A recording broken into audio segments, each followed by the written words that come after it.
First contact in crisis. The archival station K739 hung motionless against the backdrop of unfamiliar stars, its crystalline spires reflecting the light of a distant sun. Inside, senior archivist Velon's tendrils trembled as she reviewed the latest data streams. The numbers couldn't be right. She ran the analysis again, all 6 of her neural clusters firing in sync. The results remained unchanged. An entire sector of space, home to 3 civilizations and billions of sentient beings, had gone silent in less than a standard cycle. Protocol demands we inform the Council immediately, her assistant Rinta suggested, his bioluminescent patches pulsing with anxiety. Velon's outer membrane rippled with disagreement. The Council will demand verification. We need more data. The words had barely left her speech organs when the station's sensors registered a new anomaly. Through the observation dome, they watched as a tear in spacetime ripped open, disgorging a ship Velon had never seen before. Its hull bore the scars of recent battle, and its design followed no known architectural principles of any Confederation species. Unknown vessel, this is Archival Station K739. You have entered restricted space. Please identify. Velon's standard greeting was cut short as the ship's emergency beacon activated, broadcasting on all frequencies. The message was brief. They're coming. They consume everything. The Harmony Collective is gone. Prepare yourselves. The transmission ended with a burst of static. Through the dome, Velon watched in horror as patches of absolute darkness began spreading across the ship's hull like cancer. Within moments, the vessel disappeared entirely, leaving behind only empty space and the echo of its warning. Send everything to the Council, Velon whispered. Now. 12 hours later, the Emergency Council convened in the Great Hall of Harmonious Understanding on Capital World. Representatives from over 300 species gathered in their environmental chambers, their anxiety palpable even through the barrier fields that kept their different atmospheres separate. High Counselor Zixna, a being of pure energy contained within an advanced force field, addressed the assembly. The data is conclusive. An unknown force is moving through our space, consuming everything in its path. 3 civilizations have already fallen. The Harmony Collective, the Silicon Consciousness, and the Photonic Empire, all gone. The hall erupted in chaotic discussion, each species expressing fear in their own unique way. Some released stress pheromones that turned their chambers various colors. Others vibrated at frequencies that made their containment fields hum. Our most advanced weapons have no effect, continued Zixna. Our greatest minds cannot comprehend its nature. It defies all known physics. It simply consumes. From one of the lower tiers, a voice cut through the chaos. There might be one species that could help. All attention turned to Elder Kithel, one of the oldest members of the Council. Her crystalline form sparkled as she moved forward, her thought patterns displayed as complex geometric shapes above her consciousness core. You can't be serious, another counselor protested. You're suggesting we contact them. The humans, Kthal confirmed. Yes. The reaction was immediate and violent. Several representatives immediately initiated emergency protocols to leave their chambers. Others began emitting distress signals. Order. Zixna's energy form pulsed brightly. Elder Cathal, you realize what you're suggesting. The humans are barely space-capable. They're classified as an extreme Deathworld species. Their planet alone hosts more natural disasters in a standard cycle than most civilized worlds see in a millennium. Exactly. Kithel's geometric patterns shifted to indicate emphasis. They live on a world that should have killed them countless times over. Their planet actively tries to destroy them with earthquakes, volcanoes, and extreme weather. Their biosphere is filled with predators that would be classified as planet-wide threats anywhere else. And yet they not only survived, they thrived. She projected images of Earth into the center of the hall. Hurricanes, volcanic eruptions, floods, and humans facing them all. Rebuilding, surviving, advancing. While we built our civilizations on stable worlds with predictable patterns, they developed on a planet that taught them to expect the unexpected. While we learned to control our environments, they learned to adapt to chaos. While we sought harmony with natural forces, they learned to pit one force against another. The images changed to show human achievements. Cities rising from disaster zones, space stations assembled in the void, medical breakthroughs born from desperate circumstances. Look at their history, Cathal continued. When faced with problems, they don't just seek solutions. They create dozens of possible solutions and test them all simultaneously. They call it throwing everything at the wall and seeing what sticks. It's messy, chaotic, and extremely effective. Zixna's energy form flickered thoughtfully. They're also aggressive, unpredictable, and prone to violence. Yes, Cathal agreed.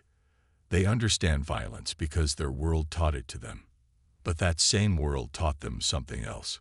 Cooperation. They fight their wars, yes, but they also rush into burning buildings to save strangers. They dive into deadly waters to rescue others. They face death not because they don't fear it, but because they believe some things are worth dying for. She paused, letting her words sink in. We face something that defies our understanding of the universe, something that breaks all our rules. Maybe we need a species that evolved by breaking rules, a species that looks at the impossible and says, we'll find a way. Silence fell over the great hall as the council considered her words. Finally, Zixna spoke again. To contact them now would violate dozens of non-interference protocols. They're not ready for full integration into galactic society. With respect, High Counselor, Cathal's patterns shifted to show determination. If we don't contact them, there may not be a galactic society left to integrate them into. The vote, when it came, was closer than any in Council history. But in the end, fear of extinction proved stronger than fear of humans. As the final tally was recorded, Zixna's energy form expanded to fill the chamber. The motion passes. We will contact Earth immediately. May the harmonious forces have mercy on us all. 3 days later, as humanity struggled to comprehend that they were not alone in the universe, the real message arrived. The galaxy needed their help, and it needed it now. Humanity's response was characteristically direct. Tell us what you need. The galaxy was about to discover why humans were classified as a death world species, and for once, that classification might just stay them all. The human element. Dr. Sarah Chen stood in the makeshift command center at NASA's Johnson Space Center, staring at the holographic display the aliens had provided. Around her, the best minds from Earth's scientific community argued, debated, and threw increasingly wild ideas at each other. The atmosphere crackled with an energy that only came from humanity operating at its creative peak. The void entities are essentially cosmic cancer, she muttered, watching the replay of another system being consumed. They spread, they consume, they adapt. And nothing the Confederation has tried can stop them, added Dr. James Rodriguez, running his hands through his disheveled hair. The theoretical physicist had been awake for nearly 48 hours, sustained by coffee and pure stubbornness. Their weapons pass right through them. High Counselor Zixna's energy form pulsed with what Sarah had learned to recognize as confusion. Your analysis is correct, but I fail to see how this helps us develop a solution. Sarah smiled. On Earth, we've been fighting cancer for centuries. We've learned a few things about dealing with adaptive threats. She turned to the assembled team. What kills cancer cells but leaves healthy tissue alone? Targeted radiation therapy, called out Dr. Amelia Wong, an oncologist who'd been brought in specifically for her expertise in aggressive treatment protocols. We tag the cancer cells and hit them with precisely calibrated radiation doses. But these aren't cells, objected Zixna. They're tears in space-time itself. Everything is made of something, James countered, his eyes lighting up as he followed Sarah's train of thought. Even space-time has a structure. We just need to figure out what these things are made of and find their weakness. We've analyzed them extensively, Another alien representative, a crystalline being named Cathal, projected complex mathematical formulae into the air. Their composition defies all known physics. Known physics, Sarah emphasized. But what about unknown physics? What about the weird stuff we see at quantum levels? The spooky action at a distance. The observer effect. James was already typing furiously on his tablet. What if we're thinking about this all wrong? What if these aren't entities at all, but processes, like a runaway chain reaction? And how does that help us? Zixna asked. On Earth, we stop chain reactions all the time, Sarah explained. Nuclear power plants, chemical processes, even biological systems. It's all about finding the right catalyst or inhibitor. The room had gone quiet, everyone listening now. Sarah walked to the holographic display and zoomed in on the edge of an affected area. Look at the pattern of consumption. It's not random. It follows rules, even if we don't understand them yet. The Confederation's greatest minds have studied these patterns for months, Kiffel noted, but there was a new tone in her crystalline voice, something like hope. With respect, James interjected, your greatest minds all think alike. They were raised in stable systems, taught to look for harmony and balance. We grew up on a planet that regularly tries to kill us. We learned to think differently. Sarah nodded. We need to stop trying to destroy these things directly. Instead, we need to disrupt their process, change the rules they operate under. How? Zixna's energy form flickered with interest. We have some ideas, Sarah grinned, but you're not going to like them. Over the next 24 hours, the command center transformed into something between a scientific think tank and a creative warfare laboratory. Ideas that would have gotten them laughed out of any respectable scientific journal were proposed, debated, and either discarded or added to a growing list of possibilities. What if we created a controlled black hole? Suggested a physicist from CERN. Use its gravitational field to disrupt their space-time manipulation. Too risky, countered another scientist. But what about quantum entanglement? If these things operate on a quantum level, maybe we can use entangled particles to interfere with their processes. The aliens watched in a mixture of horror and fascination as humans casually discussed manipulating forces that their civilizations considered too dangerous to even study. When someone proposed using modified antimatter bombs as space-time circuit breakers, Zixna's energy form actually dimmed in shock. Your species, Hill observed to Sarah during a brief break, has a remarkable ability to look at certain death and immediately start poking it with a stick to see what happens. Sarah laughed. That's probably why we survived Earth.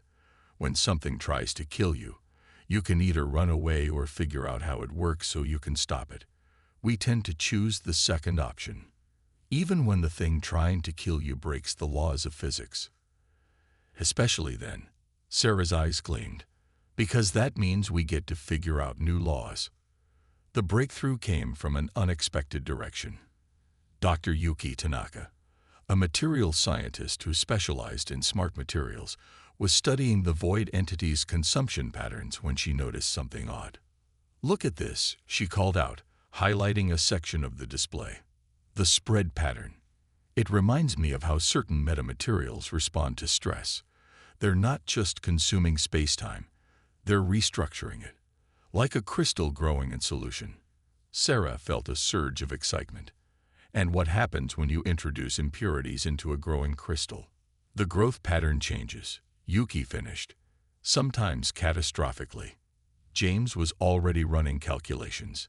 If we could seed the affected areas with specially designed particles that would interfere with their restructuring process, we'd need a delivery system, Sarah mused, something that could survive close enough to seed the particles. We might be able to help with that, Kiffel offered. Our ships are designed to operate in extreme conditions. Good, Sarah turned to address the room. Because we're going to need to test this theory, and we're going to need to test it fast. The void entities are accelerating their expansion. We have maybe 2 weeks before they reach the next inhabited system. As the team broke into smaller groups to begin working on specific aspects of the plan, Sarah caught Zixna studying her. "Something wrong?" she asked the High Counselor. "Your people," Zixna's energy form pulsed thoughtfully. "You don't just accept chaos, you embrace it. You see a problem that defies the laws of physics, and instead of retreating, you immediately start looking for ways to break those laws even further." Sarah shrugged. "That's because we learned a long time ago that the laws of physics aren't really laws.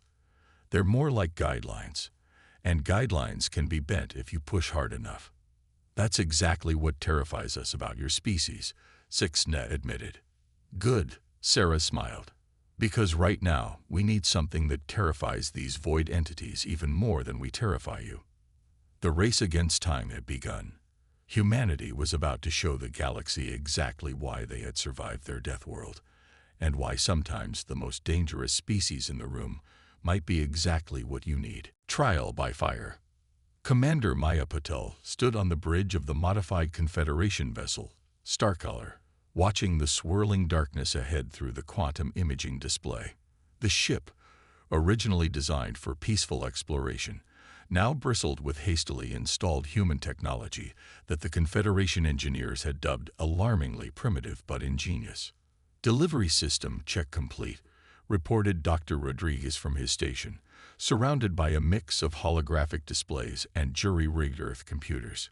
"Particle dispersal units are ready. Though I still think we should be calling them void bombs." "We are not calling them void bombs," Maya responded automatically, though a small smile tugged at her lips.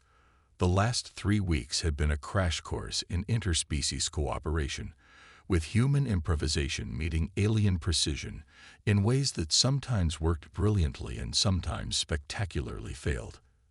The crystalline form of Cathal shimmered in her environmental chamber near the tactical station. "The void entities have consumed 82% of the Helios system.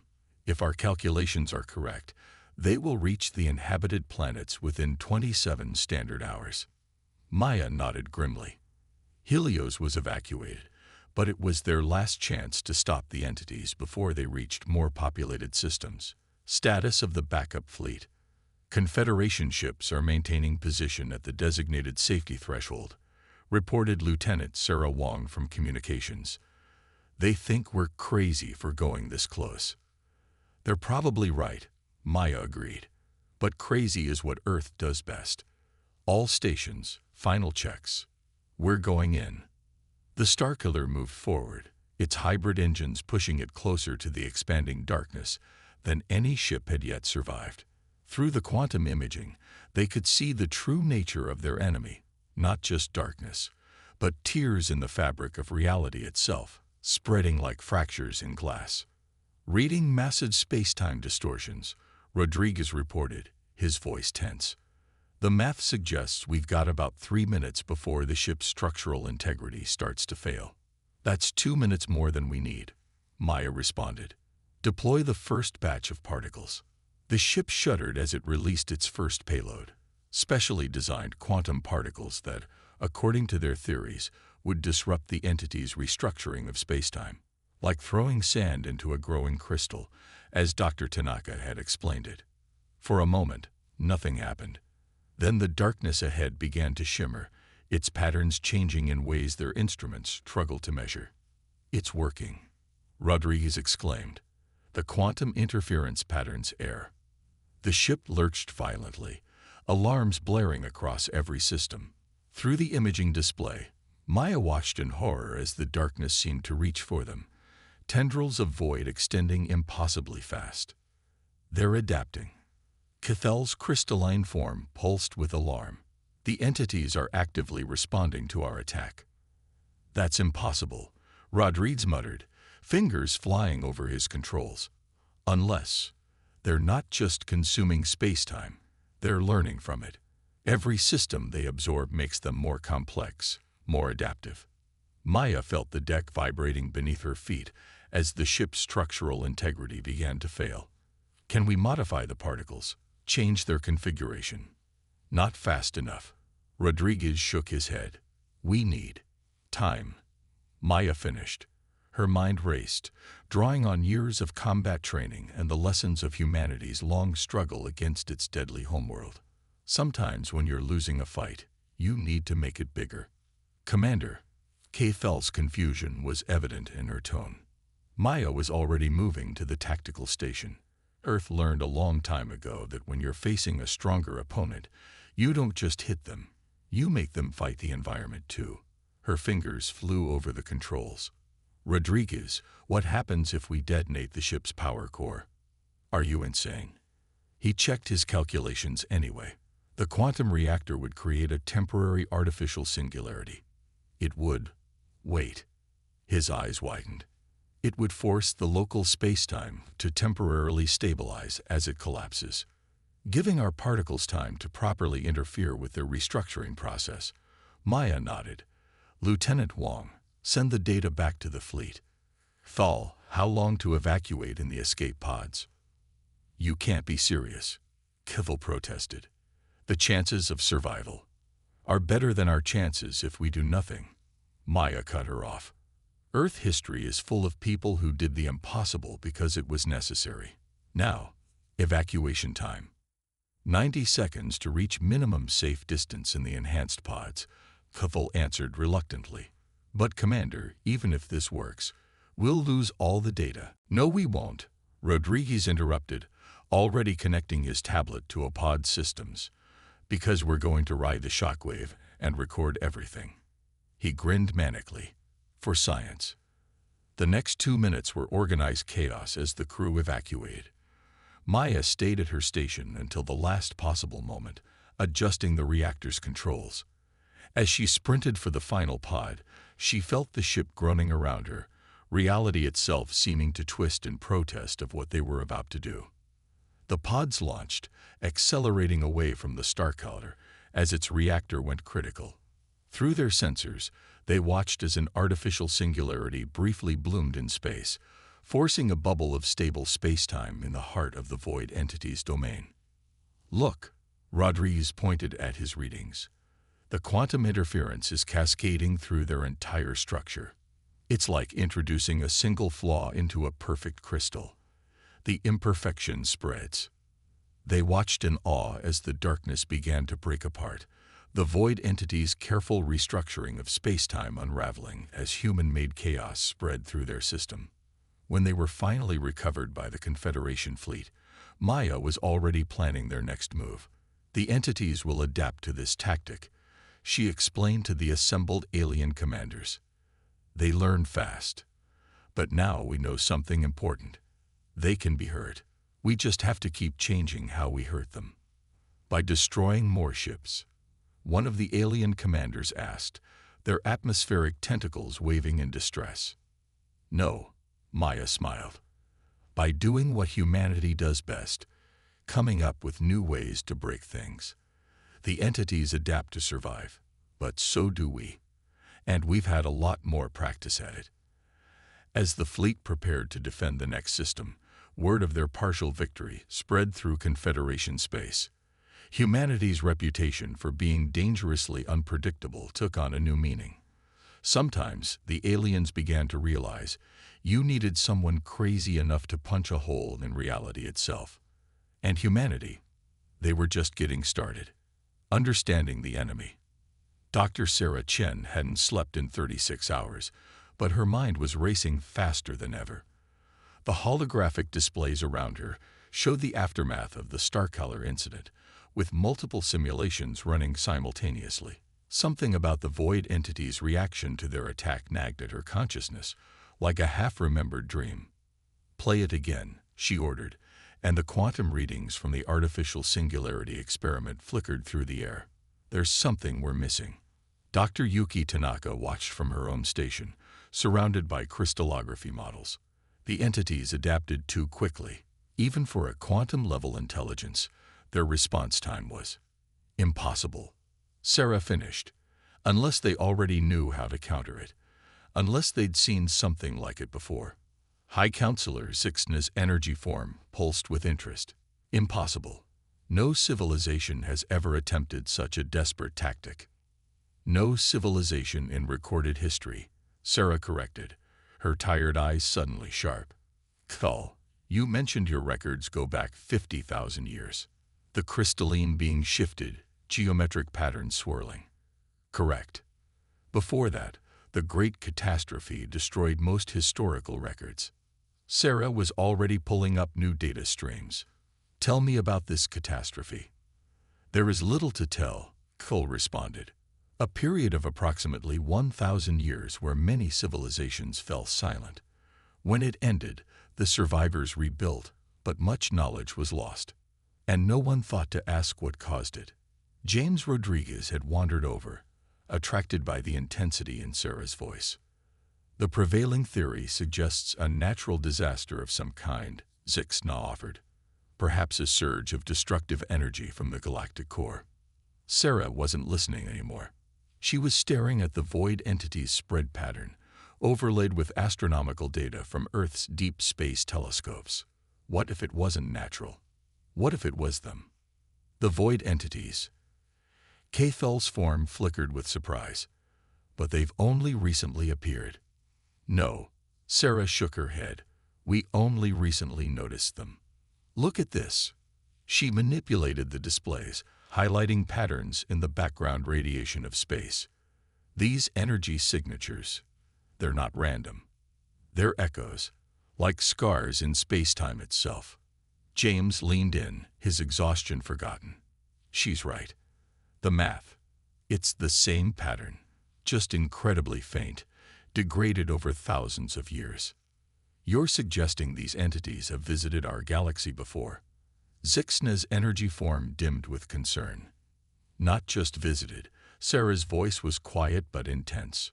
I think they're part of a cycle, like forest fires on Earth.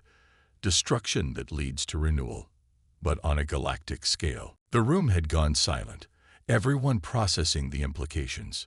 Sarah continued, her words picking up speed as the theory crystallized. Think about it. The entities don't just consume space-time, they restructure it. What if that's their purpose? To reset sections of the galaxy when they become too rigid. Reset. Cathel's confusion was evident in her shifting patterns. On Earth, we have ecosystems that depend on periodic destruction, Sarah explained. Forest fires clear out old growth and allow new life to flourish. Floods deposit nutrients that enrich soil. Even extinction events, terrible as they are, create opportunities for new species to evolve. But we're not talking about biology, Zixna objected. These entities destroy everything, not just living beings. Because space-time itself is their ecosystem, James caught on, his eyes wide. Every civilization that advances far enough starts manipulating space-time, for faster-than-light travel, for energy production, for computation. Over thousands of years, the manipulation becomes extensive enough to threaten the fabric of reality itself. Sarah finished. So these entities appear, break everything down, and allow space-time to reassert its natural patterns. If you're right, Cathel's voice held a note of despair, then they cannot be stopped. They are a fundamental force of the universe itself. Sarah smiled, the kind of smile that humans get when facing impossible odds. Every force can be redirected. We just need to stop fighting them like they're an enemy and start treating them like a natural process. She turned to the assembled team. What if instead of trying to destroy them, we give them what they want? But on our terms. You want to deliberately trigger a reset. Zixna's energy form fluctuated in shock. The destruction would be catastrophic. Not if we control it. Sarah was already pulling up new simulations. On Earth, we learned to use controlled burns to prevent devastating forest fires. We channel floodwaters to prevent cities from being destroyed. We don't stop the force. We work with it. Understanding began to dawn in the alien representative's expressions. James was nodding enthusiastically. We could set up designated reset zones, sacrificial systems where we deliberately let space-time become unstable, drawing the entities away from inhabited regions. Sarah continued. Give them somewhere to do their work without threatening populated systems. The amount of energy required would be enormous, Kethel noted, but her tone was thoughtful rather than dismissive. Good thing we just figured out how to create artificial singularities, Sarah grinned. We'll need to refine the process, make it more controlled. But we can do this. It's still incredibly dangerous, Zixna warned. If we miscalculate, everything worth doing is dangerous, Sarah countered. But this is how humanity survived Earth, not by trying to completely control nature, but by learning to work with it, understanding its patterns and using them to our advantage. As the team began working on the details of their ambitious plan, Thel approached Sarah privately. Your species continues to surprise us. When faced with a fundamental force of cosmic destruction, your response is to try to domesticate it. Sarah laughed. Humans have a long history of taking things that should kill us and turning them into tools instead. Fire, electricity, nuclear power, they're all incredibly destructive forces that we learn to harness. Why should cosmic space-time reset entities be any different? And if it doesn't work? Sarah's expression grew serious. Then we'll try something else, and something else after that. Because that's what humans do. We keep trying until we find a way. We've had plenty of practice at that. The next phase of their war against the void entities would be unlike anything the galaxy had seen before. But then, that was becoming humanity's specialty. Strength and differences. The Helios 2 system blazed with artificial energy, its carefully destabilized space-time matrix creating patterns that even the most advanced Confederation sensors struggle to map. Commander Maya Patel stood on the bridge of the newly constructed Harmony Station, watching the final preparations through quantum imaging displays. Reset zone construction is complete, reported Dr. Sarah Chen from her station, surrounded by a mix of human and alien technology. The space-time distortion fields are at optimal levels. Confirmation from all monitoring posts, added Kethel, her crystalline form pulsing with nervous energy. The void entities are responding to the destabilization. They're changing course. Maya nodded, feeling the weight of the moment. The combined forces of humanity and the Confederation had spent 3 months preparing this trap, converting an uninhabited star system into a controlled reset zone. Everything they'd learned about the void entities, their nature, their purpose, their patterns, had gone into this plan. Status of the containment fleet? She asked. Confederation ships are in position, Lieutenant Wong reported. Their advanced shields should help maintain the boundary of the reset zone. Human vessels are standing by with the quantum disruptors. The plan was elegantly simple in concept, though monumentally complex in execution. They would give the void entities what they wanted, a section of space-time to reset, but under controlled conditions, like building a fire break to contain a wildfire. They would let the entities do their work while preventing them from spreading further. Multiple void entities entering the system, Dr. Rodriguez announced, his voice tense. Their approach pattern matches our predictions. Through the quantum imaging, they watched as the darkness began to spread through the carefully prepared system. The void entities moved with purpose now, drawn to the deliberately destabilized space-time like moths to a flame. Fascinating, Kethel observed. They're actually more efficient in this environment. Almost elegant in their destruction. That's because they're not fighting against stable space-time anymore, Sarah explained. They're working with it, just like we're working with them. The next few hours were intense but controlled chaos as they monitored the reset process. The void entities moved through the system, breaking down and restructuring space-time in patterns that were both beautiful and terrifying to observe. Containment field holding at 97% efficiency, Wong reported. The Confederation ship's advanced shields are performing better than expected when synchronized with our quantum disruptors. Maya allowed herself a small smile. It was a perfect example of how their different approaches complemented each other. The Confederation's precise, advanced technology working in harmony with humanity's innovative brute force solutions. We're recording incredible data, Rodriguez added excitedly. The entities aren't just resetting space-time. They're optimizing it, removing the cumulated quantum distortions we didn't even know existed. Like clearing out dead underbrush from a forest, Sarah nodded, making room for new growth. A sudden alarm cut through the atmosphere of cautious success. Energy spike detected. Wong called out. The entities are attempting to expand beyond the containment zone. They've learned again. Kithal's form flickered with concern. They're trying to adapt around our constraints. Maya's response was immediate. Initiate Protocol Thunderstorm. This was the riskiest part of their plan. Actively herding cosmic forces using principles learned from Earth's weather control systems. The human ships moved into position, their quantum disruptors creating carefully calculated interference patterns that would guide the entities back into the reset zone. Like steering a hurricane, Sarah had explained during the planning phase. You can't stop it, but you can influence its path. The next few minutes were tense as they watched the void entities test their boundaries.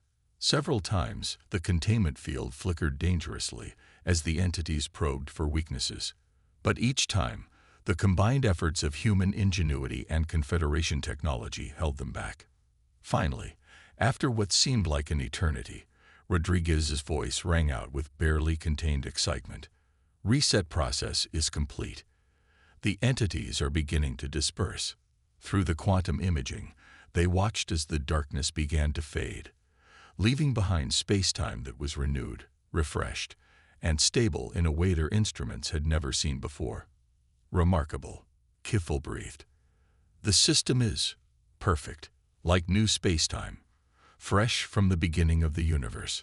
And more importantly, Sarah added, checking her readings, the void entities are moving away, following the path of quantum instabilities we've laid out for them, leading to the next prepared reset zone.